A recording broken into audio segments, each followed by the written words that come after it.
morning all, back to another day of it. Finally Monday, weekend's come and gone. Car's still on jack stands as usual. All the body mounts are now done. All the brake lines are done. There's no brake fluid left in the car anymore, so I have to do the whole bleeding process again.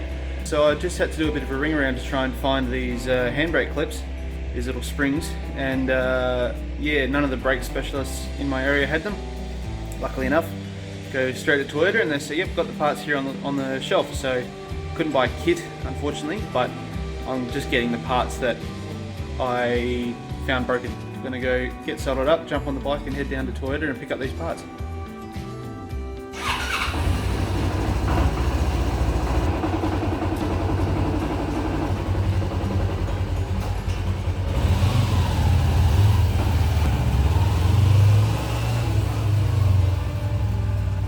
Twenty minutes later.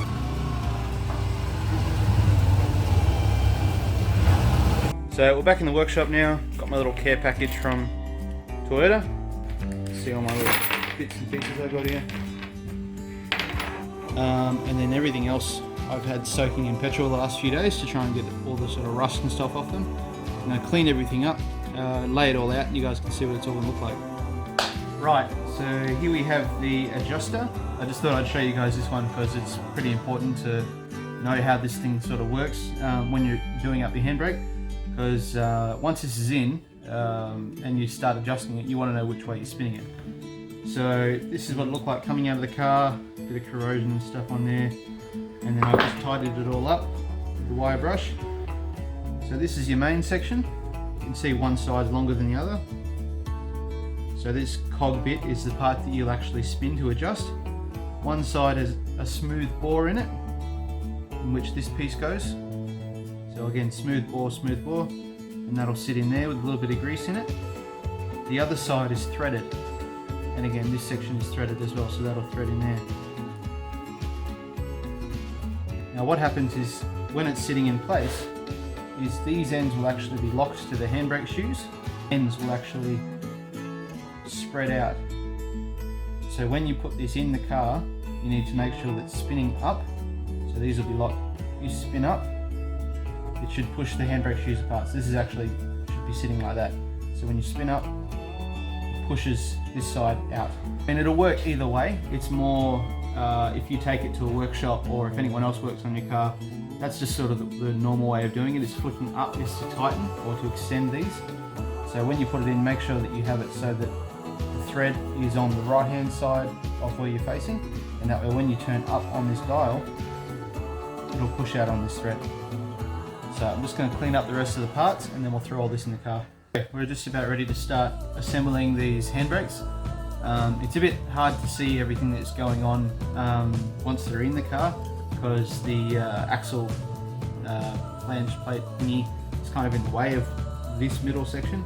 So all you can really see is the outside here, which makes it good fun to work on. Ask anyone who's changed their handbrake shoes on a Land Cruiser, they love the job. It's always handed off to the apprentices usually, but luckily for me, I don't have an apprentice, so it's just me. So we're going to start putting this all together. So these are the brand new handbrake shoes. You can see how much meat's on them. A hell of a lot more than the previous ones. There is a left and a right.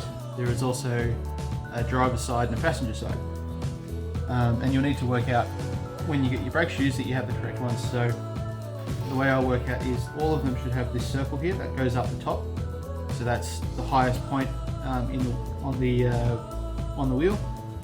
And then on the bottom here will be where your adjuster goes. So that will actually sit like so. And then when you move this, you spin this up, see it pushes these apart. They have a spring, this long thin one, and that connects these two together. There'll be two of these springs, so these lock left and right, so they'll sit over a little knurling there. And you'll have that'll go like so. Your dog bone, which is completely cool because it looks like a dog bone, and that has a spring that goes on the outside of it like that, so it keeps it used to hold the handbrakes apart. Now, I don't know how well that shows up on camera, but it's about 5 or 10 mil longer. So it means when that's in place, and your handbrakes are applied, it'll actually give more surface area to clamp down on the drum, which in turn should make the handbrake work a lot better. It means you don't have to rely on such fine adjustment. You can have more of the pad touching the actual drum. So we're going to give those a try and throw those in. These sit on the back of the shoes, and these gold pins. They sit on there, and they actually activate. So when the handbrake is pulled, it's connected on by this lever. So the cable comes through, goes through that point, pulls like that. This will pull that way, and it operates the mechanism for the handbrakes. Everything's under tension, so it's a bit hard to sort of explain, but once you see it in motion, you'll realise, like, once that's pulled, that's it, that's applied, and that's tension, and that's pulled and whatnot, and it all just sort of works. Your two best friends here are patience and persistence. The good thing is there's nothing here, like, if you stuff it up, you can just pull it apart and try again. You do want to try and get it right, obviously, but you can take your time, and you will need to take your time. Allow, you know, an hour or more to do both sides, because it's just so fiddly and stuff. You can buy special service tools. I'll put a link up to those. I actually saw them used by Australian Images in their video about their Project 200, which looked really cool, and then I looked up the price of them and they were, yeah, like 50-60 bucks each. So I went, oh, I'll give it a try, because I know it can be done without the special service tool. It just takes a little bit of finesse. So we're going to install the rear one first, because it has to connect up to the handbrake cable. So that's where this one here is going to connect onto that handbrake cable there.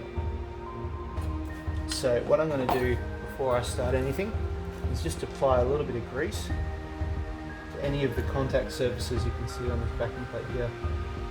So these are the bits that the handbrake shoes will actually rub against. They have little raised sections, about 3 on each side, so I'm just going to put a touch of grease on each of those.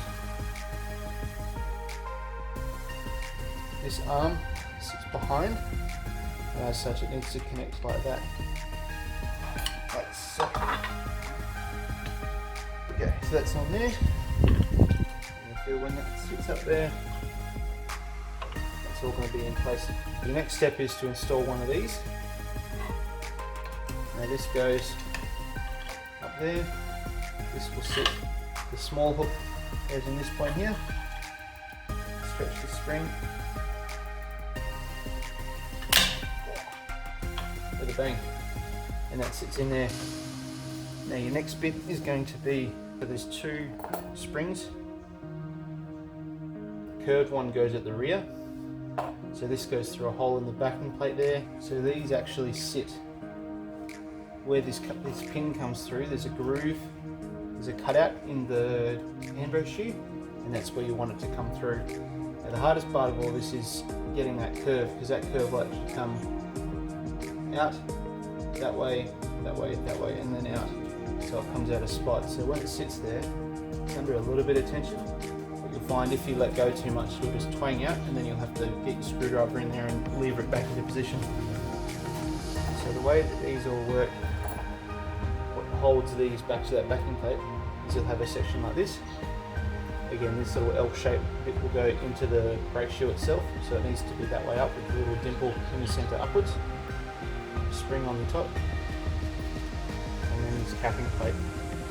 So this capping plate has 2 horizontal indents, so one that cuts all the way through to allow the pin to pass through.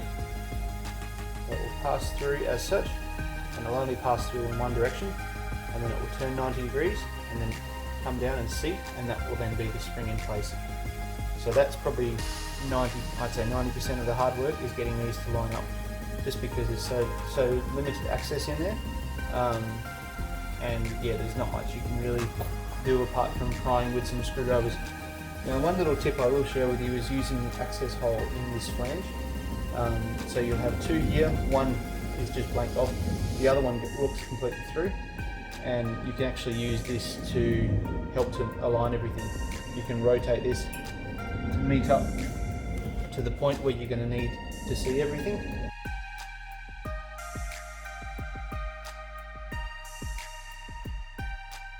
Great success! So we got it eventually. These little spring things that hold the handbrake shoes to the backing plate are an absolute nightmare to get into, but thankfully you have this access hole which does allow you to use a special service tool to get in there. I made my own service tool. So this is a very cheap chisel, or set of chisels that I bought from Bunnings a long time ago, and I've barely ever used them. So I've just cut this one down, basically just gone to it with the grinder to make out this forked pattern. Cut a nice deep slot in the centre. It allows you to, when you've got the spring, you can actually use this and you push that on there in those slots, pull it down and twist, heads come through like so. So you go that way, push down, that comes through, twist, and then it locks it in. And you do that by going through the access hole in here, which makes things a lot easier and a lot less swearing going on. So now that that one's done, we can start looking at assembling the rest of it. Selling these, by the way, $100 each. I only got one of them. So then we got this dog bone section, dog bone. So this spring end goes towards the front of the car, and it'll really be you flip it left or right to see what it works best. I think that having this cutout section, you can see it's a bit of an odd shape. So this section will actually face inwards, as it allows it to clear some components at the back there.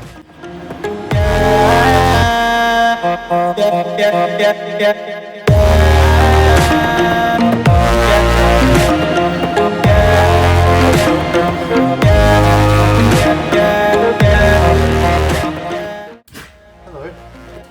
Hi. Hello. Hi. Hello. What are you doing? Yeah, you do it. Your turn.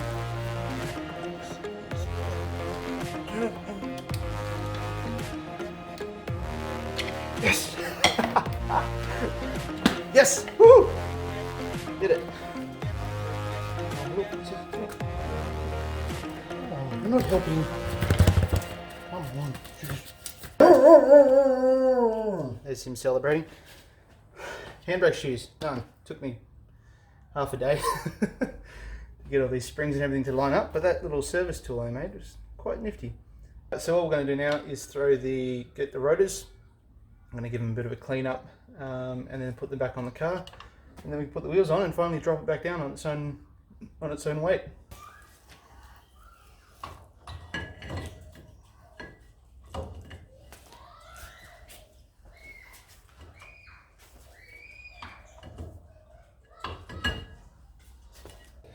So we just found another hiccup.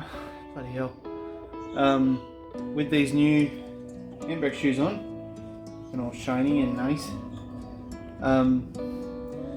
the rotors that I previously ran don't fit, which is kind of strange. So I imagine when I bought these rear rotors, they probably gave me the wrong ones. The outside diameter is fine, but the internal diameter, oh, I don't know if you can see that, but the inside where the end of my thumb is, it's about 4 or 5 mil too small to fit over these brake shoes, and there's no tension on them either. The handbrake's off, these are let, so they're wound in as far as they'll go, but still doesn't work. The other side works fine, which is strange. So maybe I ended up with 2 different brake rotors, who knows. These brake rotors have done a lot of kilometers and a lot of hard work and stuff, so they're probably ready to be changed out. Just kind of hoping to not have to do it right now, but maybe my only alternative. So might have to go to the shops tomorrow, grab some new brake rotors and throw them on. Holy hell, that was a ride and a half. I don't know how well you can see that. I've got this massive ass bag on my back to try and bring back some new brake rotors. So I had to take the bike obviously because the car's still in bits. But yeah, got them.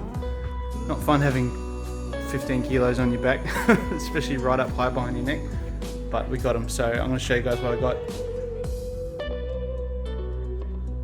So this is what I decided to go with. These are just the DBA Street Series. So they're a direct replacement. They're not the slotted or dimpled or drilled or anything. So these are the old rotors.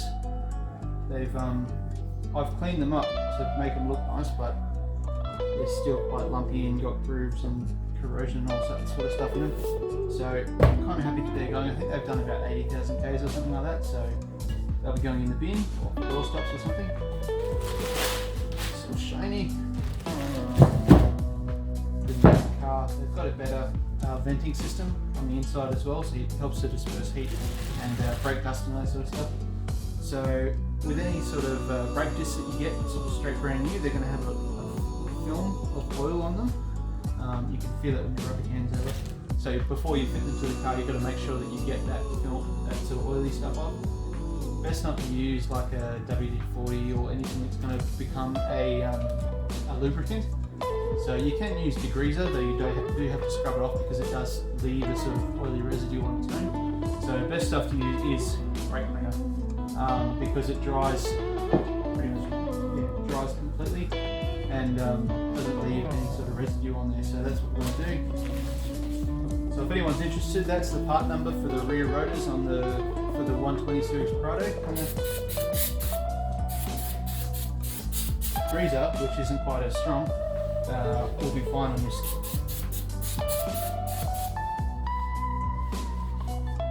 Make sure you also... Now the one extra step that we do need to do is clean up the actual hubs on the car. When you're putting brand new rotors on the car, you need to get as much of the rust and scale and corrosion off the hub between the wheel studs. Get as much of that off as you can, otherwise it could interfere with this mating surface. So you need to make sure it's as flat as possible and as smooth as possible. So grab your emery paper out or a wire brush and yeah, get cleaning.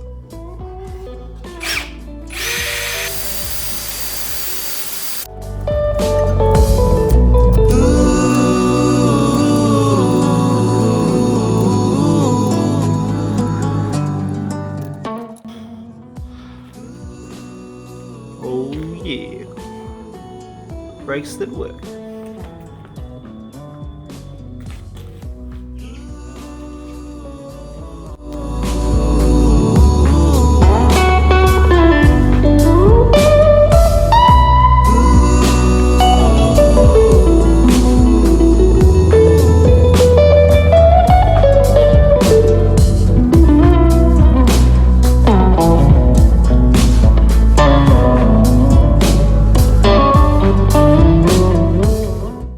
So all the hard work's pretty much done now. Okay, so we're going to get started on bleeding the brakes. Now with anything to do with the braking system, it's important to remember that brake fluid is hygroscopic, and that means it absorbs moisture from the air. So when you have a bottle of brake fluid and you leave the lid off, it's actually going to absorb moisture out of the air and put it into the brake fluid. The more water that is in that brake fluid, the less effective it is as a hydraulic agent. The way to do this, because the ABS module needs bleeding as well, is you'll have the ignition on and you'll start the furthest point away from the brake master cylinder, which is the rear passenger side, and then you go the rear driver side, and then the front passenger side, and then the front driver side, and you'll bleed those as you go. Now the best way to do this is with two people, so you'll have one person on the brake, on the driver's seat hitting the brake, and one person at each one person to go to each hub and bleed the calipers. So the way to do this, the way to bleed them, is you'll have these little nipples here. See if I can show that. Now these have a little rubber cap on the end, which I'll take off, and it's just a little nipple. So this is a little 10mm. So you'll undo that. They should be nice and tight when they're on the car. So you'll basically back that off, and that will allow fluid to go outside the end of the nipple. So you should have your foot hard down on the brake. While holding your foot down on the brake, release that, which will allow fluid to push out and air to go out. And while the foot is still depressed on the brake pedal, close it back off again. And that will mean nothing goes back in to relieve that cavity that fluid just made. So that means more fluid's going to come from the fluid reservoir at the front, which is how you bleed it. So bringing basically fluid all the way through the lines. So this being the furthest point away, that's what we're going to do. So on these cars, the brake fluid reservoir is up here on the driver's side. You'll see a bunch of markings and things on there. Mine's a little bit low at the moment.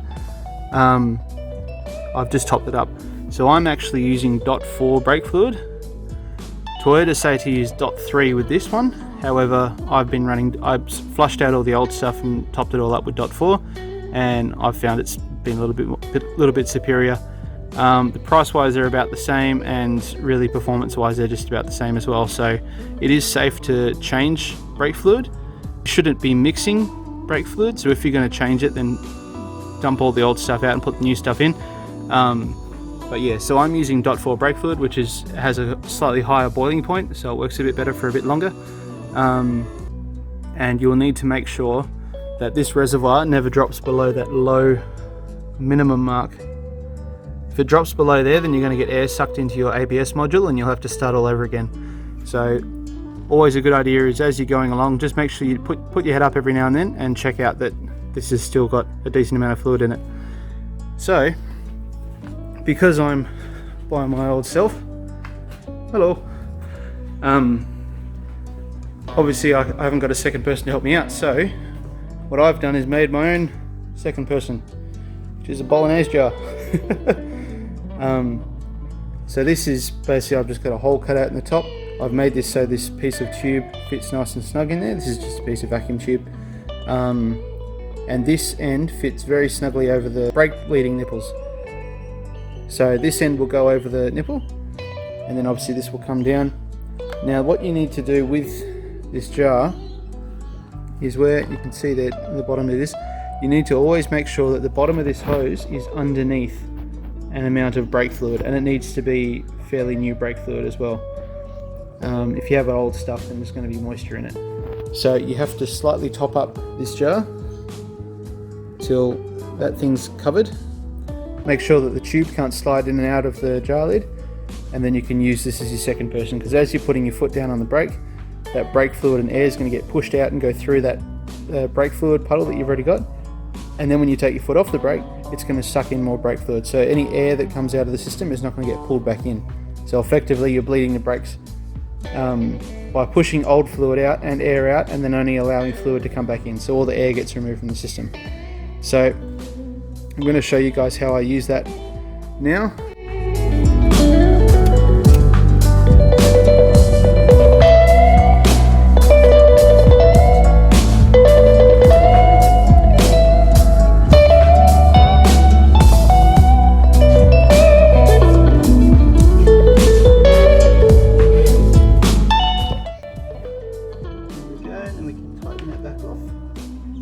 No air would have gotten into the system now, and you can see that this jar is now much fuller.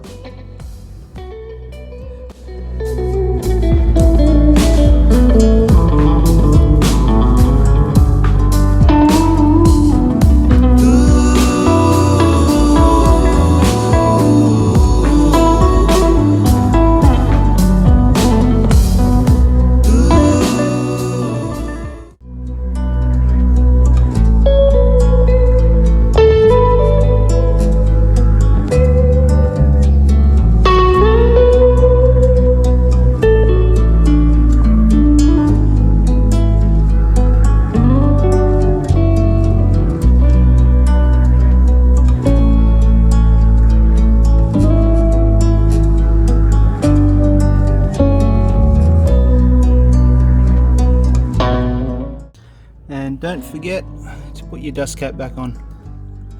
This driver's side always seems to push the most amount of fluid, and I think it's because it's the closest. So the more you push on your brake pedal, the more fluid will actually come out this front driver's side, which is probably proportionate to some degree.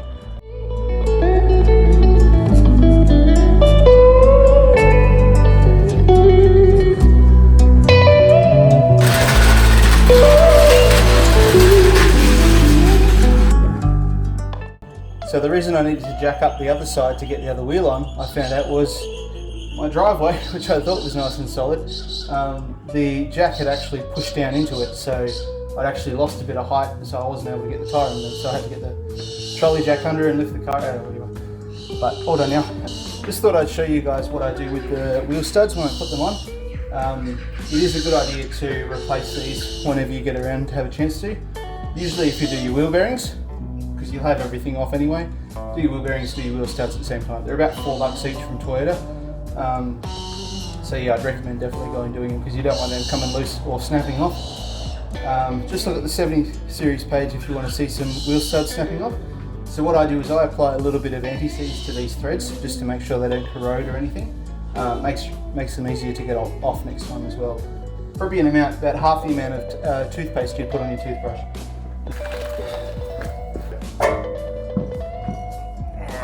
Slide him on there, and then we get our wheel nuts. So you can actually move it a little bit. But I grab my handy dandy little tool. Again, this doesn't put a huge amount of torque on it, so you I just use this because this speeds it up instead of sitting there and trying to spin them all, or using a big bar to spin them. I just use this much quicker. See?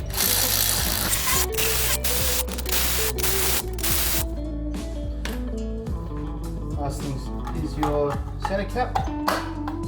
So I'm going to just jack the car and take all the jack stands out from underneath it, and finally get to see what it's going to look like.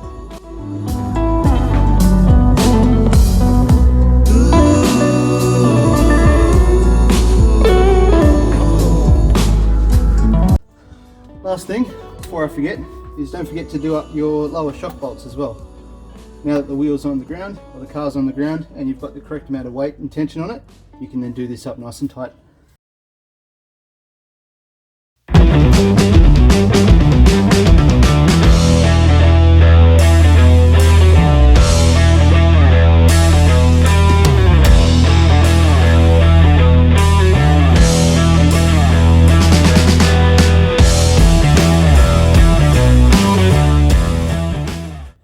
Another project all finished. Prado's looking awesome.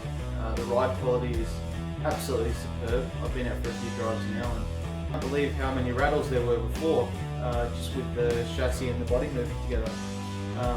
So now it's like super cruisy, like it's really smooth, you don't feel every bump in the road. The rear sits up nice and high now, so you have that nice brake. So when you go to brake, it doesn't feel like just skidding your back feet into the ground. It did take longer than I expected, which is usual for anyone who knows me.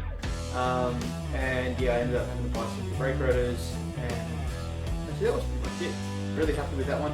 I did grab a few statistics as well, because I know some people are interested in some numbers of before and after to see if it's going to be worth it. So this is for my vehicle. So beforehand, I did a braking test. So this was simply, I found a nice empty road, I accelerated up to 70 km an hour, and then once I hit a marked spot on the road, which was nice and straight and flat, I hit the brakes as hard as I could, and as soon as the car came to a stop, I marked that point, get out, repeat the test again. So I repeated it 5 times. Before I changed everything in the back there, my average braking distance was 28 meters, which is actually pretty good, and it does pull up quite well. However, once I changed all the brake lines and the rear drums, that dropped considerably. So after that, I again did 5 runs in a row, up to 70 km an hour down to 0, and I did 5 runs. The longest distance I got was 21 meters. The shortest I got was 18 meters. So at its worst, and this was like the first run I did was 21, and then it got better and better and better. So once you average that, I mean, you're looking at a 40% improvement in your braking ability, which is remarkable. And I don't know whether that's because the braided lines are so much better than standard rubber lines, or whether they're so much better than old Heritage 460,000 K old rubber lines. And it just feels so much better when you put your foot to the floor and you don't feel like there's this sort of gap, like it's a bit spongy. It's just direct pressure to the brakes, which is awesome. So the other thing I did was check out vehicle height. So I measured this from the ground to the body, up before and after I did the body mounts and the suspension. At the front, there was some lift. Again, I'll put these up on the wall so you can see exactly where I measured. But in front of the bull bar, I gained 20 mil, which is strange because I didn't change the very front body mount in this episode. So just from raising everything else up, I think it takes a lot of weight off that front one, allows it to sit up nice and high. Again, in front of the rear wheel, I gained 60 mil. 60 mil. And again, that'll be half of that will be suspension and half will be the actual body lift. And then the one that was really noticeable was the tow ball. So I have the factory tow bar and tow ball assembly, and where the actual flat bit of plate comes out, not the bottom of the threaded bit at the bottom, but where the bar comes out, measured that before and after. Before it was 435mm, afterwards it was 510, which is, you know, like 85mm of difference. And those are the sorts of things, especially when you're towing, when you load it up with stuff, like you'll really notice when you have a saggy rear end. So yeah, I'm really happy with how that all worked out. What's next for the Prado? Well, that's a very good question. I don't know. I'm with the suspension as it is now, I'm very happy with it. I'm very happy with how it rides, how it handles. I've yet to really load it up and take it off-road and see how it goes. I did a bit of flexing this morning just to try it out, and yeah, it is a little bit better than the previous setup. So it still drips the rear wheel below the wheel arch, which is awesome. I reckon that's a real benchmark of if you've got a crazy Prado. If you can drop the rear wheel under the wheel arch, then you're doing pretty well. I'll have a service video coming out pretty soon on how to change your oil filter, fuel filter, change your oils on the 1KZ Prado. So yeah, keep an eye out for that. By the time this video is out, you'll probably have seen me hit 500 subscribers, which is freaking awesome. It just amazes me that there's 500 people out there who want to see more content that I create, and that's from all around the world. I've got people from Canada, I've got people from the US, I've got people from Russia, Thailand, where else? I've got someone from Egypt. Hi, from Egypt. So thank you guys for subscribing. Like this video if you think it's pretty good. Leave any comments if you have any tips or tricks for me. If there's anything you want to see me do to the car, I'm going to be doing a full showcase of it as well. Going through the whole car, looking at all the mods I've done, how I've done them, why I've done them. So that'll probably be a bit of a series, because by the time I explain everything, it's going to be 4 hours long. So thanks again guys, thank you so much for watching. Your support really does mean a lot to me, and it's very encouraging to get out and do more stuff. So yeah, if you haven't already, subscribe, like, comment, share the video, whatever you'd like to do. And yeah, I'll catch you next time on Prado 120 Adventures. See ya.